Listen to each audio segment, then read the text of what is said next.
नमस्कार। इस वीडियो में मैं सूर के वात्सल्य वर्णन पर बातचीत करूंगा।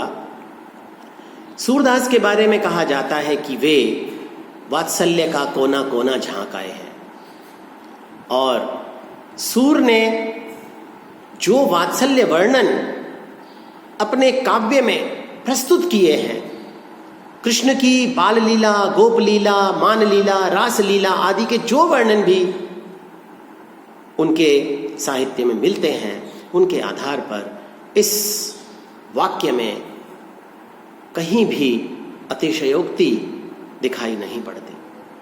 वे भक्ति काल की कृष्ण मार्गी सगुण शाखा के कवियों में सबसे पहले पायदान पर विराजमान हैं। वल्लभाचार्य के शिष्य और अष्टछाप के प्रमुख भक्त कवियों में उनकी गिनती होती है। पुष्टि मार्ग में दीक्षित सूरदास की सूर सागर, सूर सारावली और साहित्य लहरी, ये 3 रचनाएं हमारे सामने हैं। इनमें से सूर सागर में भ्रमर गीत परंपरा के आधार पर उन्होंने भ्रमर गीत सार दिया है। ब्रजभाषा के कवि हैं। वात्सल्य और श्रृंगार रस का चित्रण बहुत सुंदरता के साथ करते हैं। जैसा कि मैंने अभी पहले जिक्र किया, आचार्य शुक्ल ने उनके बारे में कहा कि सूर वात्सल्य का कोना कोना झांक आए हैं। जीवन का मूल आधार प्रेम है। प्रेम मानव में ही नहीं अपितु जीवन और प्राणी मात्र में भी पाया जाता है। समवयस्कों में यह सखा भाव के रूप में, पति पत्नी में दाम्पत्य भाव के रूप में, पुत्र पुत्री या अनुजों के प्रति वात्सल्य रूप में दिखाई पड़ता है। इस प्रकार वात्सल्य भाव का प्रेम ऐसा प्रेम है जिसमें किसी छोटे व्यक्ति के प्रति निश्चल और निष्कपट प्रेम की भावना रहती है। वात्सल्य ही प्रेम की अनंत निर्मल और पवित्र स्थिति है। सूर का वात्सल्य वर्णन हिंदी साहित्य में अद्भुत है। जिस मार्मिकता, सजीवता और सहजता के साथ उन्होंने वात्सल्य वर्णन प्रस्तुत किया है, उसकी उपमा नहीं की जा सकती। सूक्ष्मता, व्यापकता और गहनता से वे वात्सल्य का चित्रण करते हैं। बहुत से अन्य कवियों ने भी वात्सल्य का वर्णन किया है, लेकिन जो सरसता, जो प्रभावोत्पादकता सूर के वात्सल्य में मिलती है, वह किसी अन्य कवि के वात्सल्य वर्णन में नहीं दिखाई पड़ती। सूर ने श्री कृष्ण की बाल सुलभ चेष्टाओं, मनोहारिणी लीलाओं और रमणीय बालक क्रीड़ाओं का ऐसा हृदय स्पर्शी और प्रभावोत्पादक वर्णन किया है जिसे पढ़कर मन बरबस आकर्षित हो जाता है। उनके वात्सल्य वर्णन में विविधता है, आकर्षण है, सहजता है, स्वाभाविकता है। मनोमुग्धकारी चित्र वहां दिखाई पड़ते हैं। जितनी भी बाल सुलभ चेष्टाएं होती हैं, उन सबको सूर ने अपनी मेधा के माध्यम से कल्पना के रंग में रंग कर हमारे सामने प्रस्तुत किया। अगर बालोचित वेशभूषा की बात करें तो कृष्ण की रूप माधुरी का चित्रण वे बड़े मनोयोग से करते हैं। बड़े ही सहज, सजीव और स्वाभाविक वर्णन। उदाहरण के तौर पर शोभित कर नवनीत लिए, घुटरनु चलत रेनु तनु मंडित मुख ददिलेप किए। कृष्ण का बाल रूप, शिशु रूप। इसी क्रम में बताते हैं कि कृष्ण कमर में अंगोछा और पीतांबर धारण किए हुए हैं। गले में कठुला है, माला है, पैरों में घुंघरू है, माथे पर गोरोचन तिलक है। कृष्ण की इतनी सुंदर वेशभूषा का वर्णन किसी और कवि द्वारा नहीं हो पाया। बालकों के सहजात खेलों में, उनके क्रीड़ाओं में सूर ने बड़ी रुचि दिखाई। कहीं कृष्ण घुटनों के बल चलते हुए दिखाई पड़ते हैं, कहीं मुंह पर दही लेप करके दौड़ रहे हैं, कहीं पैरों का अंगूठा मुंह में ले रहे हैं, कहीं हंस रहे हैं, दौड़ रहे हैं, किलकारी भर रहे हैं। चरण गहे अंगूठा मुख मेलत। छोटा बालक जब अपने पैर के अंगूठे को मुंह में लेता है तब का वर्णन है। चरण गहे अंगूठा मुख मेलत, नंद घरनी गावती हलरावती, पलना पर किलकत हरि खेलत। घुटनों के बल दौड़ने पर शिशु कृष्ण का सौंदर्य देखिए। किलकत कान घुटुरु निधावत, मणिमय कनक नंद के आंगन, बिंब पकड़िवे आवत।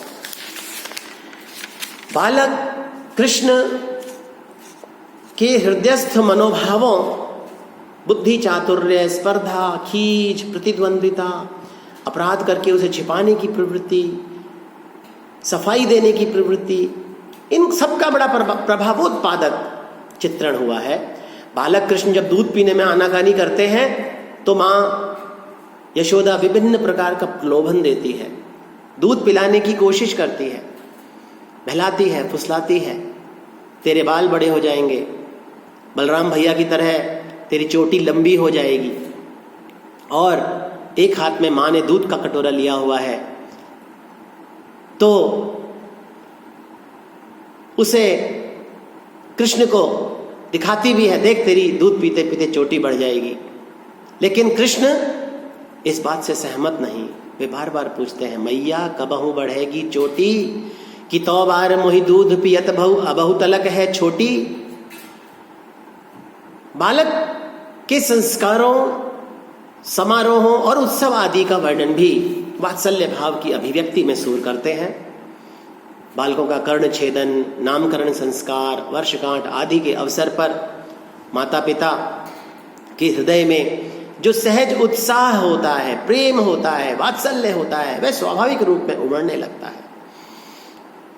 नंद और यशोदा भी तरह तरह की तैयारियां करते थे, उसका वर्णन सूरदास ने किया। कृष्ण अपने सखाओं द्वारा गाय चराए जाने और गोदोहन का भी काम करते थे, उसका भी चित्रण सूर ने किया। गोचारण के लिए जिद करने, वन में मां द्वारा छाछ भिजवाने आदि की वात्सल्य भाव से सुंदर अभिव्यक्तियां सूर की कविता में दिखाई पड़ती हैं। गौचारण के समय बलदाऊ उन्हें तंग करते थे तो वे शिकायत करते हैं, फिर से कभी गाय चराने जाने के लिए मना करते हैं, धमकी देते हैं। मैया मैं न चराए हो गाई, सिगरे ग्वाल घिरावत मोसो मेरे पाई पिराई, जौन पत्या ही पूछ बलदाऊई अपनी सौह दिवाई। बाल हट करते हैं कृष्ण। जो बाल सुलभ चेष्टाएं एक बालक में होती हैं वे कृष्ण में भी हैं। एक बार जो चीज उन्हें अच्छी लग जाती है वे उसे लेने की जिद करते हैं। उनके द्वारा मांगी हुई वस्तु का लाना चाहे माता पिता के लिए संभव हो या न हो। एक पद में कृष्ण चांद रूपी खिलौना लेने पर आमादा हैं और नहीं दिए जाने पर वे मां को जमीन में लेटकर कपड़े गंदे कर लेने की धमकी भी देते हैं, उसकी गोद में न आने की धमकी देते हैं। मैया मैं तो चंद खिलौना ले हूं, जय हो लोटी धरनी पर अबही तेरी गोद ना आए हो। जिस प्रकार सूर ने कृष्ण की बाल क्रीड़ाओं की मनोरम प्रस्तुति अपने साहित्य में की है, उसी प्रकार उन्होंने वात्सल्य में वियोग के भी हृदय द्रावक चित्र प्रस्तुत किए हैं। वात्सल्य जन्य वियोग का चित्रण करते हुए वात्सल्य को भाव से रस की स्थिति में पहुंचा देते हैं। श्रृंगार में जिस तरह संयोग और वियोग पक्ष होता है उसी तरह वात्सल्य में भी होता है। जब कृष्ण मथुरा चले जाते हैं तो मां यशोदा और बाबा नंद की जो स्थिति होती है उस मार्मिक स्थिति का वर्णन सूरदास ने किया।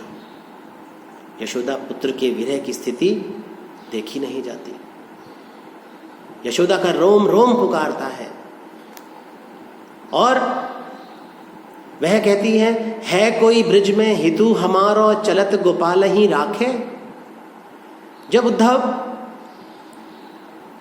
ब्रज में आते हैं और माँ यशोदा और नंद को कृष्ण का संदेश सुनाते हैं, उनकी खैरियत बताते हैं, तब जाते हुए वे उद्धव को संदेश देती हैं, संदेशो देव की सौ कहियो, हों तो धाय तिहारे सुत की, मया करत ही रहियो, संदेशो देव की सौ कहियो। इस प्रकार उन्हें कृष्ण के न जाने किस स्थिति में होंगे ऐसी चिंता सताए रखती है। याद कर कर के वे रोती हैं। उनका ममत्व हृदय से निकलकर विरह के रूप में सामने आता दिखाई पड़ता है। इस प्रकार सूर के वात्सल्य का संयोग पक्ष और वियोग पक्ष दोनों प्रभावी और सरस रूप में उनके साहित्य में दिखाई पड़ता है। और शुक्ल जी की यह पंक्ति की सूर वात्सल्य का कोना कोना झांक आए हैं, इसमें कहीं कोई अतिशयोक्तिपूर्ण बात दिखाई नहीं पड़ती, बिल्कुल सही है। सूर का वात्सल्य वर्णन हिंदी साहित्य में अद्वितीय है। धन्यवाद।